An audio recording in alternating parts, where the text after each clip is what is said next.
Funding for this program is provided by. Additional funding provided by.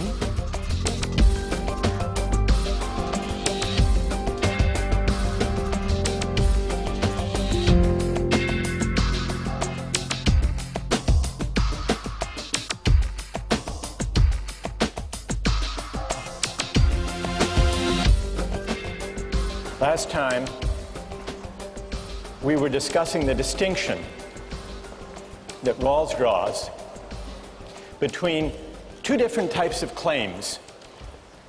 Claims of moral desert on the one hand, and of entitlements to legitimate expectations on the other. Rawls argued that it's a mistake to think that distributive justice is a matter of moral desert, a matter of rewarding people according to their virtue. Today we're going to explore that question of moral desert and its relation to distributive justice, not in connection with income and wealth, but in its connection with opportunities, with hiring decisions and admission standards. And so we turn to the case of affirmative action. You read about the case of Cheryl Hopwood. She applied for admission to the University of Texas Law School. Cheryl Hopwood had worked her way through high school. She didn't come from an affluent family. She put herself through community college and California State University at Sacramento. She achieved a 3.8 grade point average there. Later moved to Texas, became a resident, took the law school admissions test, did pretty well on that, and she applied to the University of Texas Law School.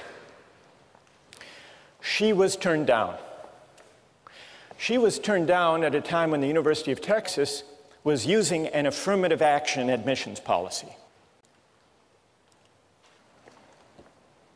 A policy that took into account race and ethnic background.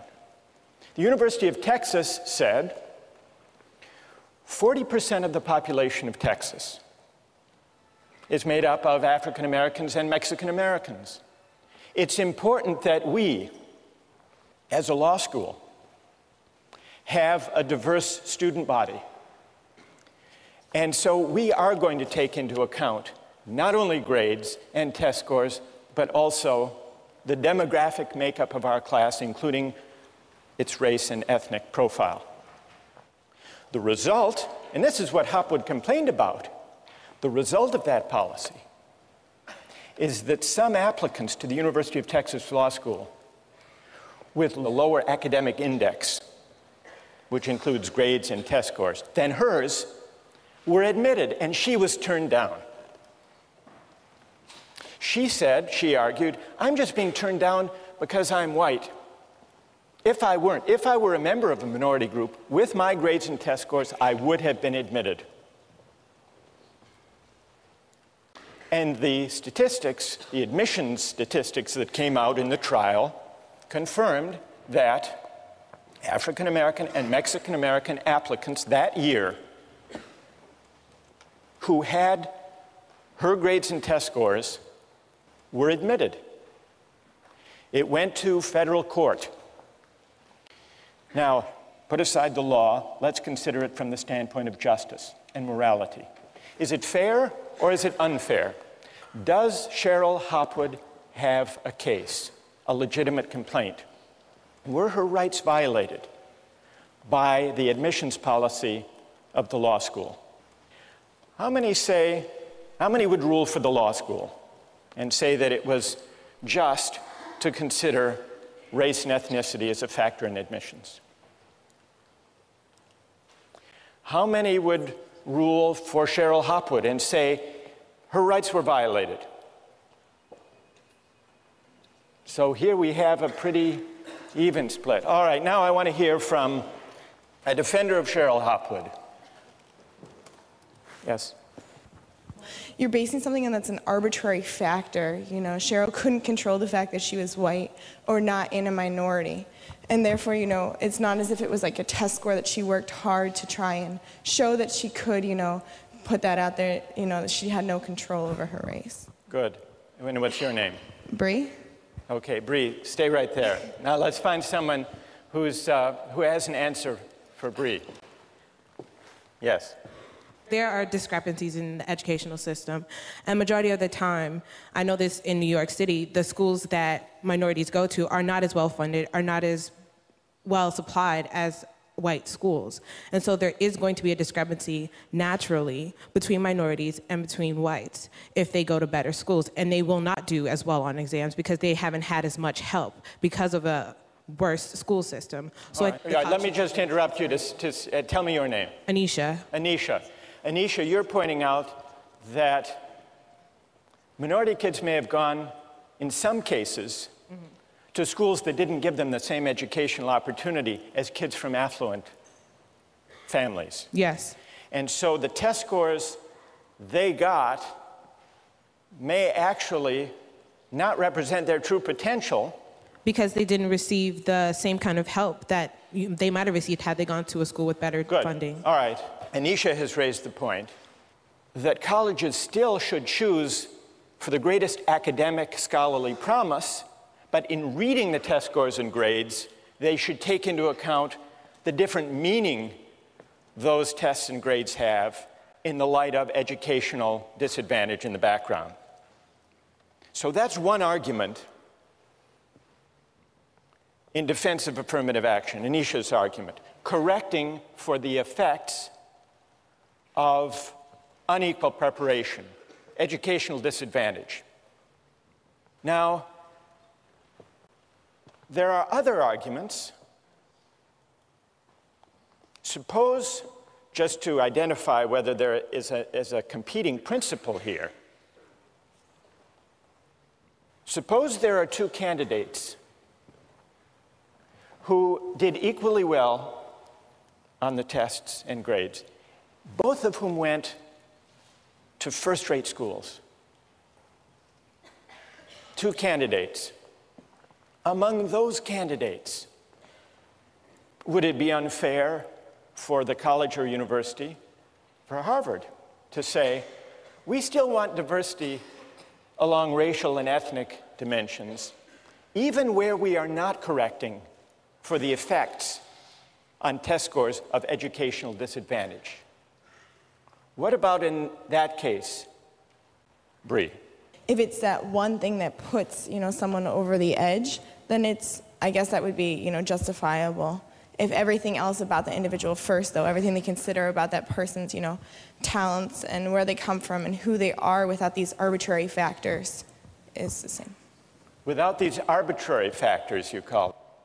But before you were suggesting, Bree, that race and ethnicity are arbitrary factors outside the control of the applicants. True, I would agree with that. And your general principle is that admissions shouldn't reward arbitrary factors over which people have no control. Right. All right. Who else would like to, thank you both, who else would like to get into this? What do you say?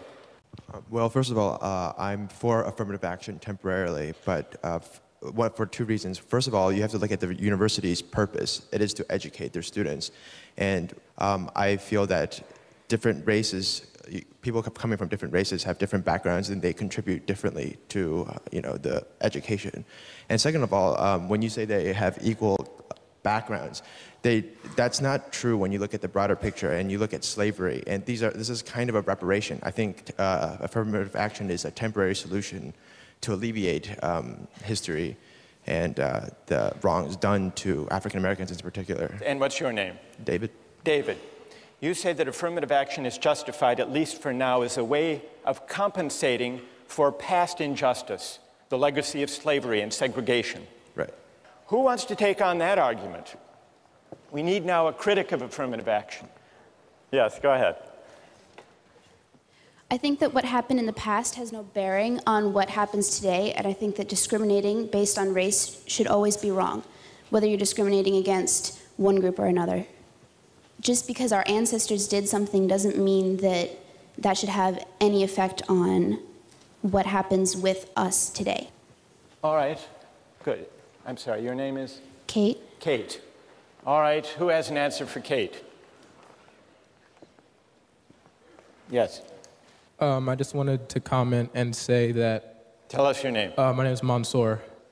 Because of slavery, because of past injustices, today we have a higher proportion of African Americans who are in poverty, who face less opportunities than white people. And so because of slavery 200 years ago, and because of Jim Crow, and because of segregation, today we have injustice based on race.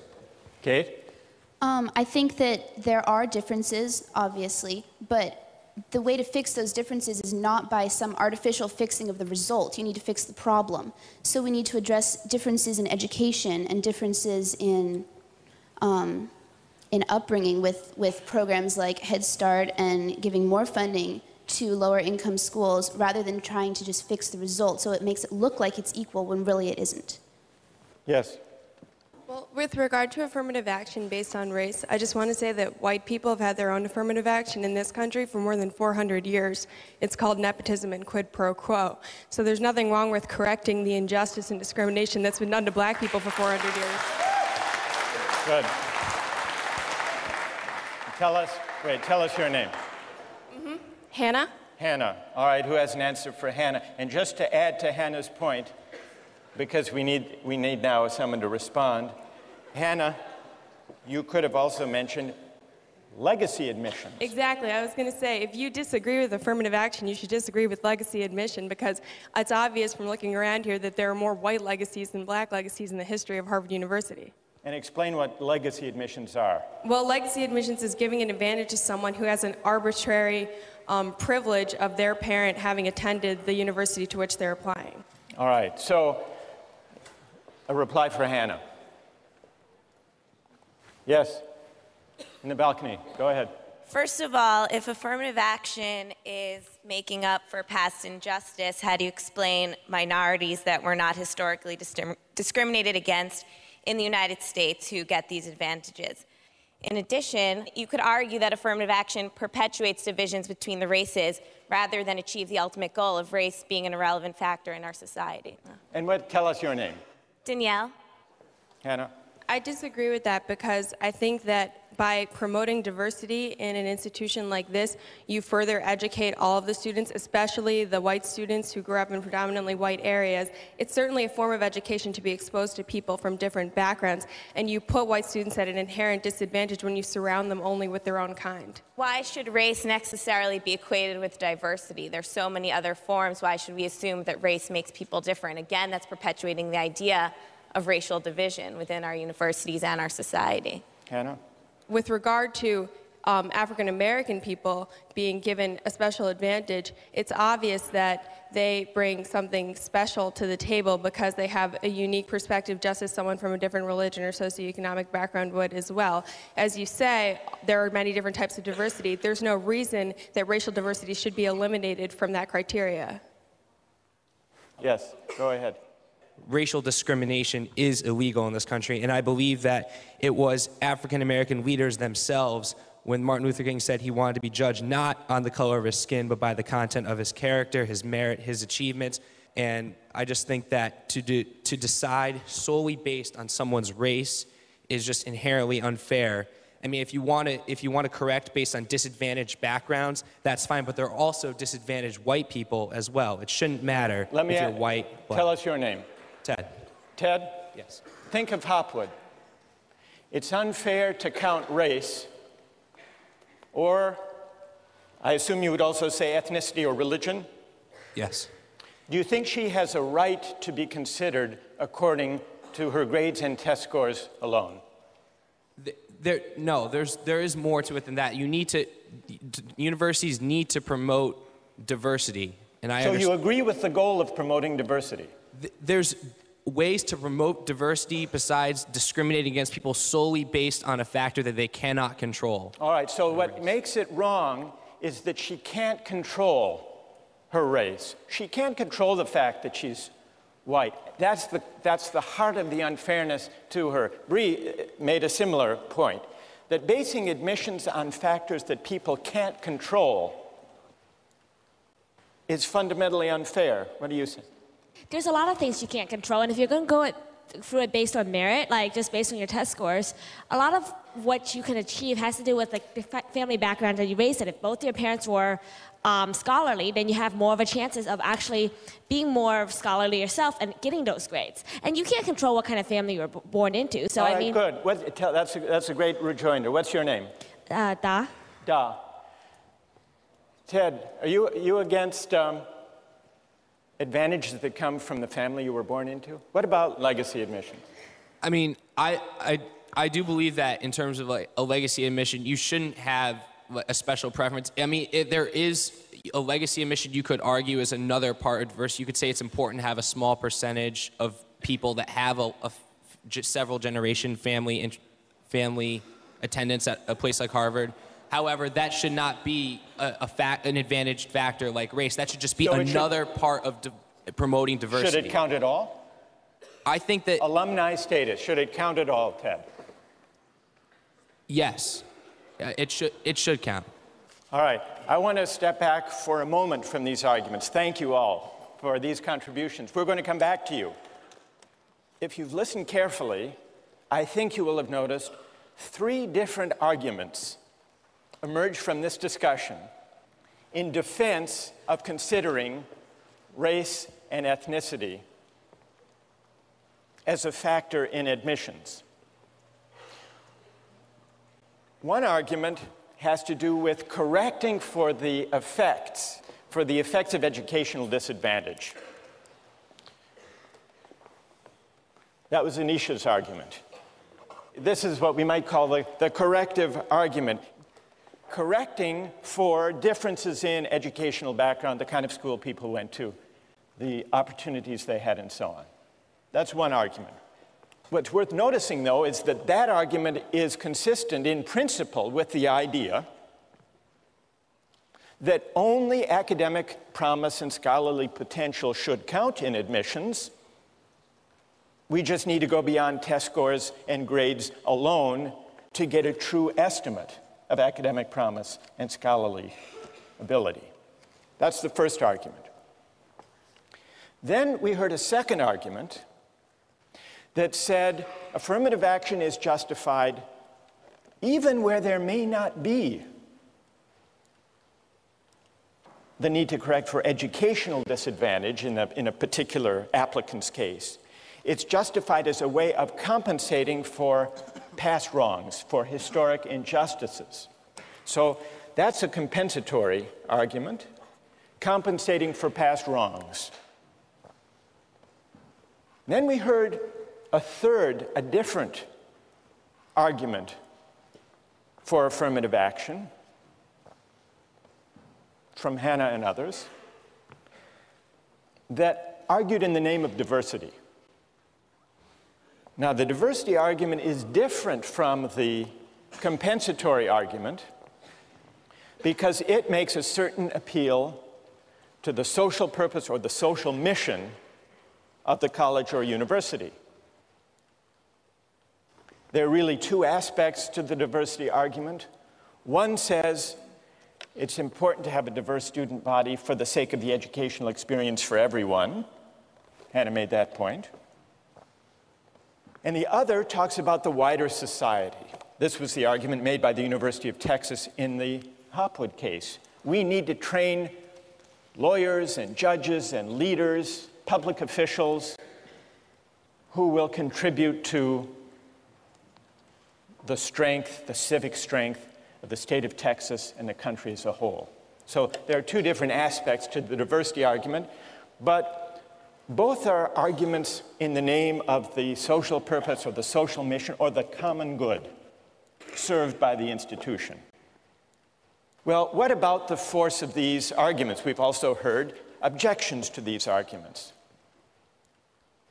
The most powerful objection to the compensatory argument is it fair to ask Cheryl Hopwood today to make the sacrifice, to pay the compensation for an injustice that was admittedly committed and was egregious in the past, but in which she was not implicated? Is that fair? So that's an important objection to the compensatory argument. And in order to meet that objection, we would have to investigate whether there is such a thing as group rights or collective responsibility that reaches over time. So having identified that issue, let's set it aside to turn to the diversity argument. The diversity argument doesn't have to worry about that question, about collective responsibility for past wrongs, because it says, for reasons Hannah and others pointed out, that the common good is served, is advanced, if there is a racially and ethnically diverse student body. Everyone benefits. And this indeed was the argument that Harvard made when it filed a friend of the court brief to the Supreme Court in the 1978 case, affirmative action case, the Bakke case. And the Harvard brief, the Harvard rationale, was cited by Justice Powell, who was the swing vote in the case, upholding affirmative action. He cited that as providing the rationale that he thought was constitutionally acceptable. Harvard's argument in its brief was this: we care about diversity. Scholarly excellence alone has never been the criterion of admission, the sole criterion of admission to Harvard College. 15 years ago, diversity meant students from California and New York and Massachusetts, city dwellers and farm boys, violinists, painters and football players, biologists, historians, and classicists. The only difference now, Harvard argued, is that we're adding racial and ethnic status to this long list of diversity considerations. When reviewing the large number of candidates able to do well in our classes, Harvard wrote, race may count as a plus just as coming from Iowa may count, or being a good middle linebacker, or pianist. A farm boy from Idaho can bring something to Harvard College that a Bostonian cannot offer. Similarly, a black student can usually bring something a white student cannot offer. The quality of the educational experience of all students depends in part on these differences in the background and outlook that students bring with them. That was Harvard's argument. Now, what about the diversity argument? Is it persuasive? If it's to be persuasive, it has to meet one very powerful objection that we've heard voiced here by Ted, by Bree. Unless you're a utilitarian, you believe that individual rights can't be violated. And so the question is there an individual right that is violated? Is Cheryl Hopwood's right violated if she is used, so to speak, denied admission for the sake of the common good and the social mission that the University of Texas Law School has defined for itself? Does she have a right? Don't we deserve to be considered according to our excellences, our achievements, our accomplishments, our hard work? Isn't that the right at stake? Now, we've already heard an answer to that argument. No, she doesn't have a right. Nobody deserves to be admitted. Notice how this gets us back to the issue of desert versus entitlement. They're arguing there is no individual right that Hopwood has. She doesn't deserve to be admitted according to any particular set of criteria that she believes to be important, including criteria that have only to do with her efforts and achievements. Why not? I think implicit in this argument is something like Rawls's rejection of moral desert as the basis of distributive justice. Yes, once Harvard defines its mission and designs its admission policy in the light of its mission, people are entitled, who fit those criteria, they are entitled to be admitted. But according to this argument, no one deserves that Harvard College define its mission and design its admission criteria in the first place in a way that prizes the qualities they happen to have in abundance, whether those qualities are test scores or grades or the ability to play the piano or to be a good middle linebacker or to come from Iowa or to come from a certain minority group. So you see how this debate about affirmative action, especially the diversity argument, takes us back to the question of rights, which in turn takes us back to the question of whether moral desert is or is not the basis for distributive justice. Think about that over the weekend, and we'll continue this discussion next time.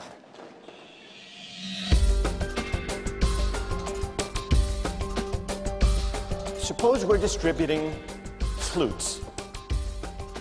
Who should get the best ones? What's Aristotle's answer? Anyone? His answer is the best flutes should go to the best flute players because that's what flutes are for.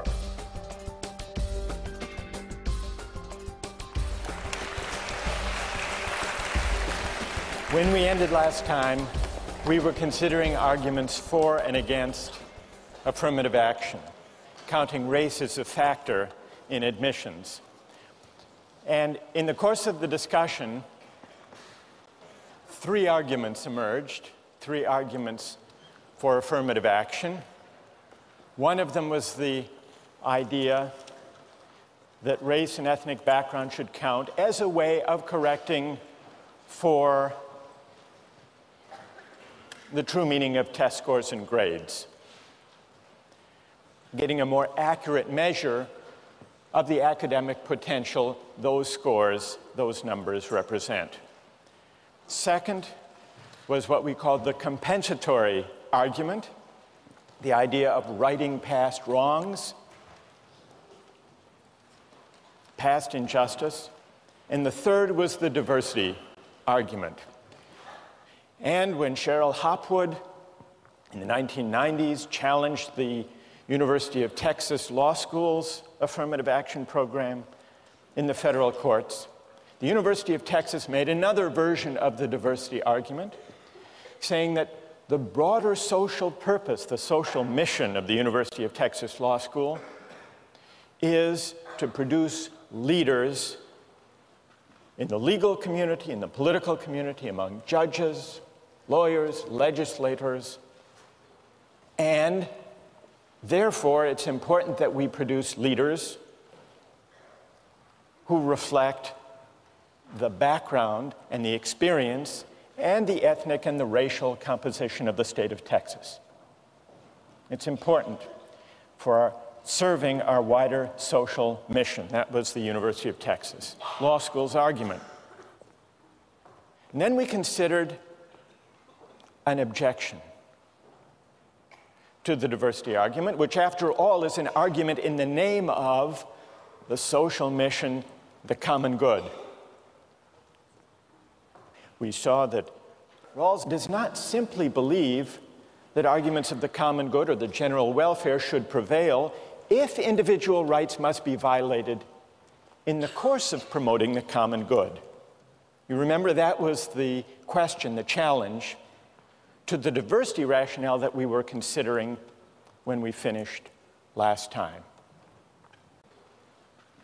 And we began to discuss the question, well, what right might be at stake? Maybe the right to be considered according to factors within one's control. Maybe this is the argument that Cheryl Hopwood implicitly was making. She can't help the fact that she's white. Why should her chance at getting into law school depend on a factor she can't control? And then Hannah, who was advancing an argument last time, said Harvard has the right to define its mission any way it wants to. It's a private institution. And it's only once Harvard defines its mission that we can identify the qualities that count. So no rights are being violated. Now, what about that argument? What I would like to do is to hear objections to that reply, and then see whether others have an answer. Yes. And tell us your name. Da. Da. Right. You spoke up last time. All right. How do you answer that argument? Well, I think there was two things in there. One of them was that a private institution could define its mission however it wants, but then that doesn't make however it defines it right. Like, I could define my personal mission as I want to collect all the money in the world, but does that make it even a good mission? So you can't say that just because a college is a private institution, it could just define it whatever it wants. We still have to think about whether the way it's defining it is right. And in the case of affirmative action, a lot of people have said that since there's a lot of other factors involved, why not race? Like, if we already know that the system is imperfect. I want to stick with your first point, okay. Da. Here's Da's objection. Can a college or university define its social purpose any way it wants to, and then define admissions criteria accordingly? What about the University of Texas Law School, not today, but in the 1950s? Then there was another Supreme Court case against the admissions policy of the University of Texas Law School because it was segregated. It only admitted whites. And when the case went to court back in the 50s, the University of Texas Law School also invoked its mission. Our mission as a law school is to educate lawyers for the Texas bar, for Texas law firms. And no Texas law firm hires African Americans. So to fulfill our mission, we only admit whites.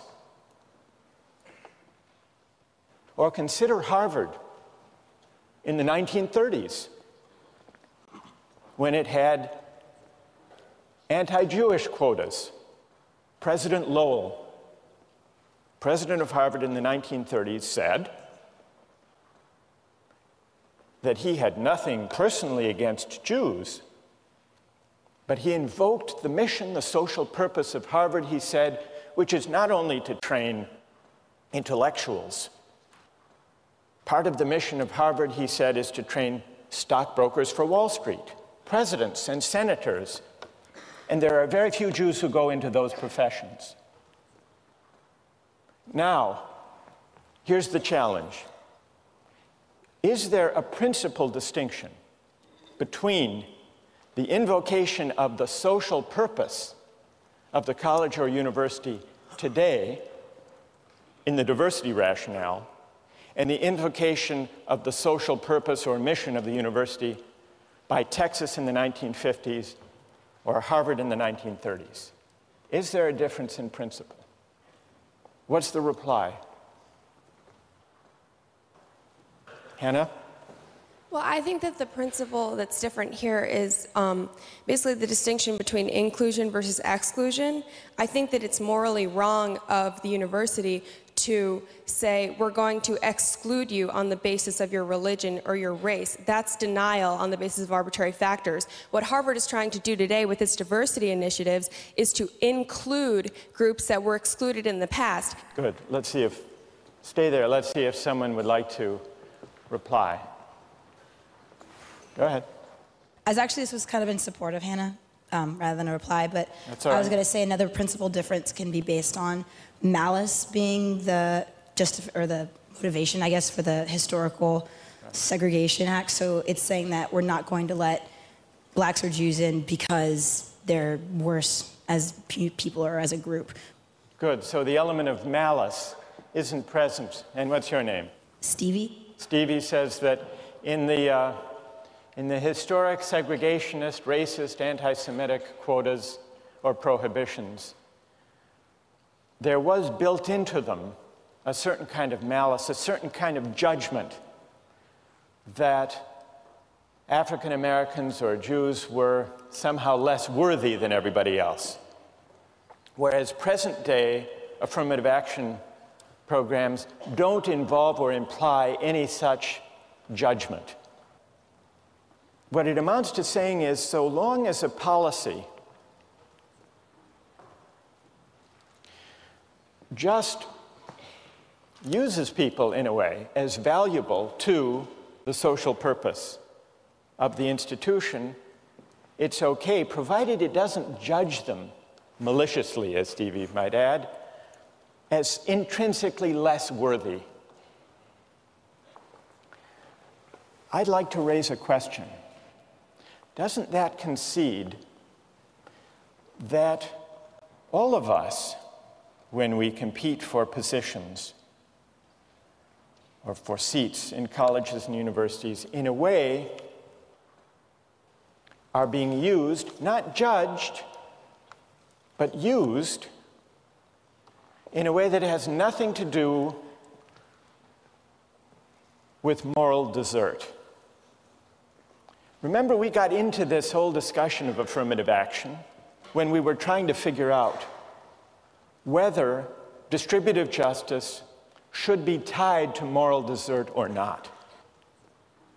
And we were launched on that question by Rawls and his denial, his rejection of the idea that distributive justice, whether it's positions or places in the class or income and wealth, is a matter of moral desert. Suppose that were the moral basis of Harvard's admissions policy. What letters would they have to write to people they rejected or accepted, for that matter? Wouldn't they have to write something like this? Dear unsuccessful applicant, we regret to inform you that your application for admission has been rejected. It's not your fault that when you came along, society happened not to need the qualities you had to offer. Those admitted instead of you are not themselves deserving of a place, nor worthy of praise for the factors that led to their admission. We are in any case only using them and you as instruments of a wider social purpose. Better luck next time. What was the letter you actually got when you were admitted? Perhaps it should have read something like this. Dear successful applicant, we are pleased to inform you that your application for admission has been accepted. It turns out, lucky for you, that you have the traits that society needs at the moment, so we propose to exploit your assets for society's advantage. You are to be congratulated, not in the sense that you deserve credit for having the qualities that led to your admission, but only in the sense that the winner of a lottery is to be congratulated, and if you choose to accept our offer, you will ultimately be entitled to the benefits that attach to being used in this way. We look forward to seeing you in the fall. Now, there is something a little odd, morally odd, if it's true that those letters do reflect the theory, the philosophy underlying the policy. So here's the question they pose. And it's a question that takes us back to a big issue in political philosophy. Is it possible, and is it desirable, to detach questions of distributive justice from questions of moral desert and questions of virtue? In many ways, this is an issue that separates modern political philosophy from ancient political thought. What's at stake in the question of whether we can put desert, moral desert aside? It seemed when we were reading Rawls that the incentive, the reason he had for detaching distributive justice from moral desert was an egalitarian one. That if we set desert to one side, there's greater scope for the exercise of egalitarian considerations. The veil of ignorance, the two principles, the difference principle, helping the least well off, redistribution and all that. But what's interesting is if you look at a range of thinkers we've been considering, there does seem to be a reason they want to detach justice from desert that goes well beyond any concern for equality. Libertarian rights-oriented theorists of the kind we've been studying, as well as egalitarian rights-oriented theorists, including Rawls, and for that matter also including Kant, all agree, despite their disagreements over distributive justice and the welfare state and all of that, they all agree that justice is not a matter of rewarding or honoring virtue or moral desert. Now, why do they all think that? It can't just be for egalitarian reasons. Not all of them are egalitarians. This gets us to the big philosophical question we have to try to sort out. Somehow they think tying justice to moral merit or virtue is going to lead away from freedom, from respect for persons as free beings. Well, in order to see what they consider to be at stake, and in order to assess their shared assumption, we need to turn to a thinker, to a philosopher, who disagrees with them, who explicitly ties justice to honoring virtue and merit and moral desert. And that thinker is Aristotle. Now, in many ways, Aristotle's idea of justice is intuitively very powerful. In some ways, it's strange.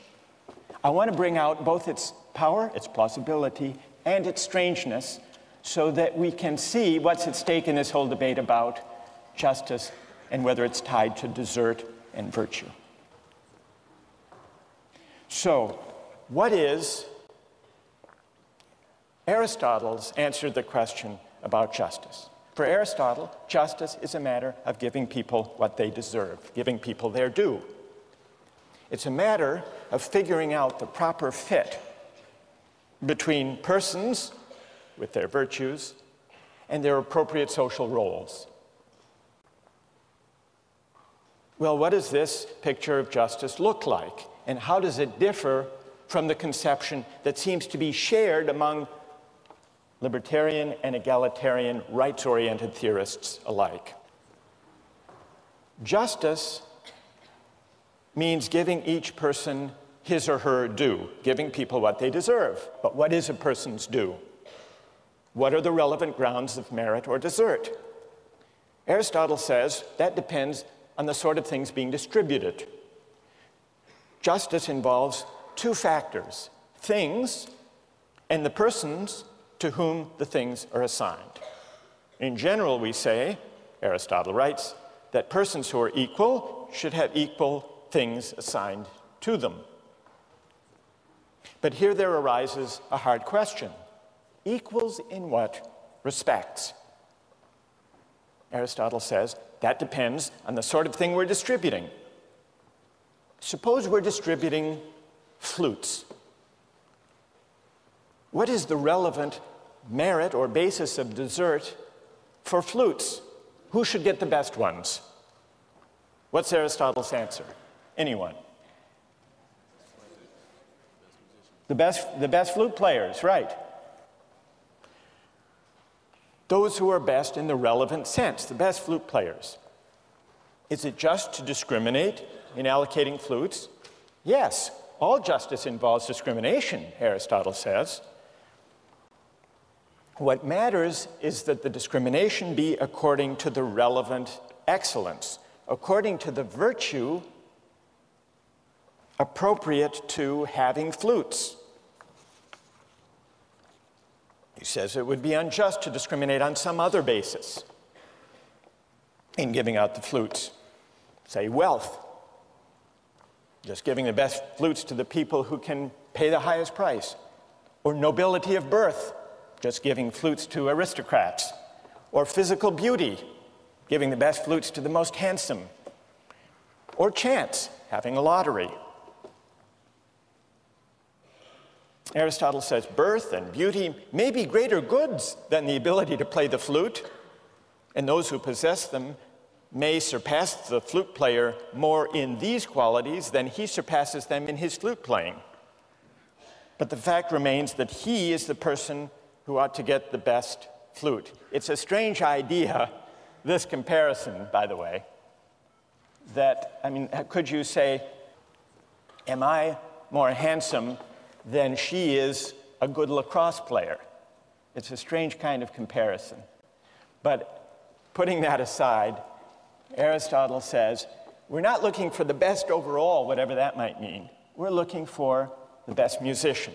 Now, why? This is important to see. Why should the best flutes go to the best flute players?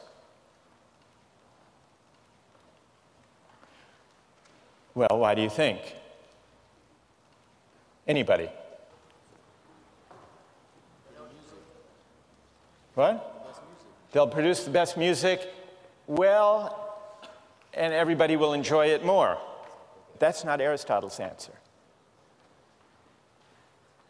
Aristotle is not a utilitarian.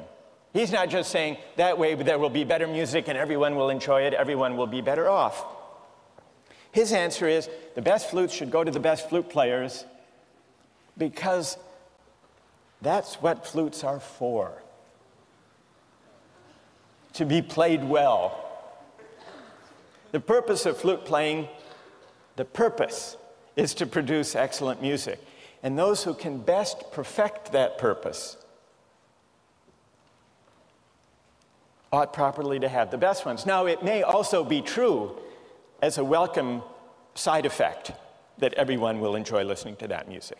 So that answer is true enough as far as it goes, but it's important to see that Aristotle's reason is not a utilitarian reason. It's a reason that looks, here's where you might think it's a little bit strange.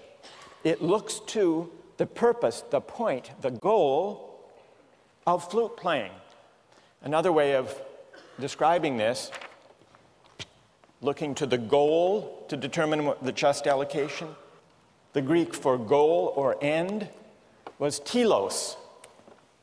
So Aristotle says you have to consider the point, the end, the goal, the telos of the thing, in this case of flute playing. And that's how you define a just allocation, a just discrimination. So this idea of reasoning from the goal, from the telos, is called teleological reasoning, teleological moral reasoning. And that's Aristotle's way, reasoning from the goal, from the end. Now, this may seem, as I said, a strange idea, that we're supposed to reason from the purpose, but it does have a certain intuitive plausibility. Consider the allocation, let's say at Harvard, of the best tennis courts or squash courts.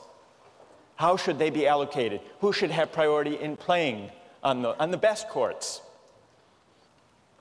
Well, you might say those who can best afford them.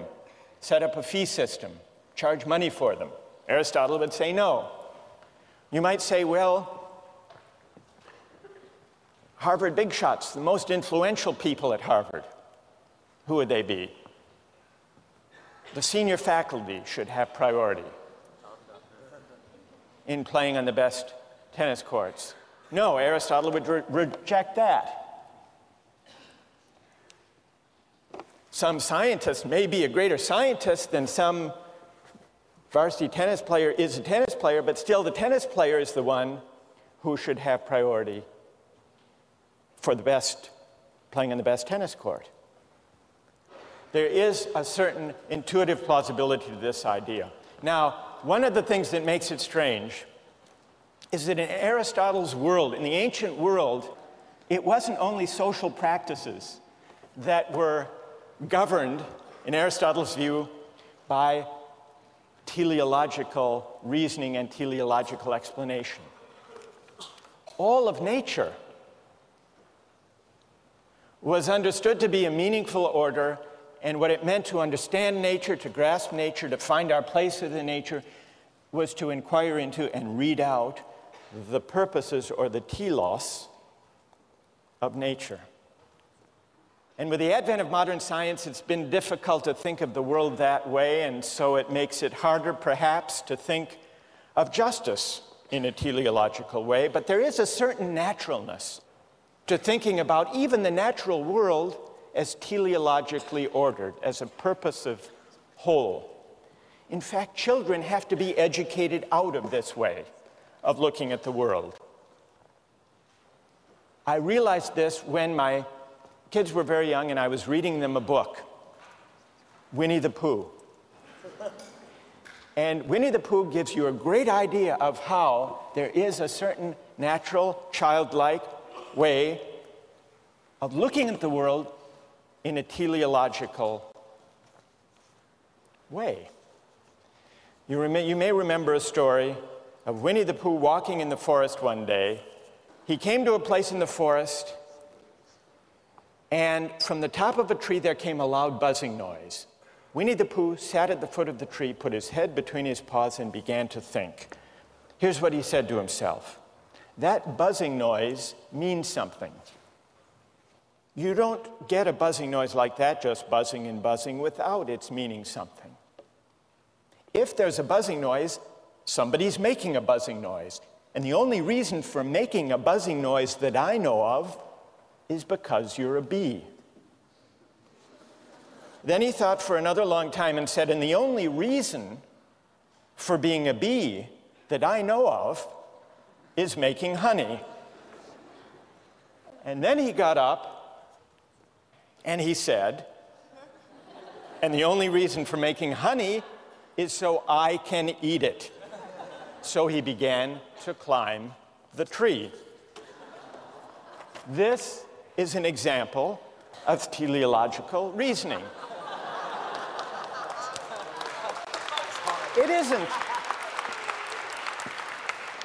isn't so implausible after all. Now, we grow up and we're talked out of this way of thinking about the world. But here's the question. Even if teleological explanations don't fit with modern science, even if we've outgrown them in understanding nature, isn't there something still intuitively and morally plausible, even powerful, about Aristotle's idea that the only way to think about justice is to reason from the purpose, the goal, the telos of the social practice? And isn't that precisely what we were doing when we were disagreeing about affirmative action? You could almost recast that disagreement as one about what the proper, appropriate purpose or end of a university education consists in. Reasoning from the purpose or from the telos or from the end, Aristotle says that's indispensable to thinking about justice. Is he right? Think about that question as you turn to Aristotle's Politics.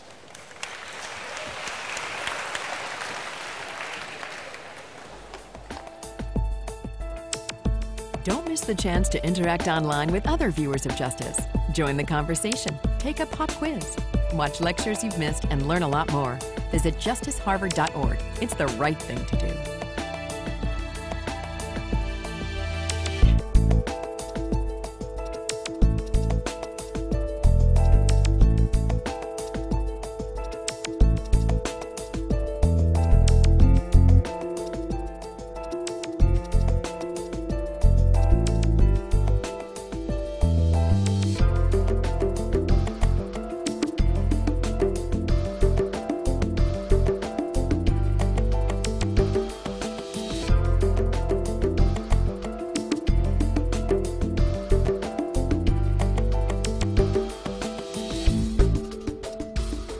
Funding for this program is provided by.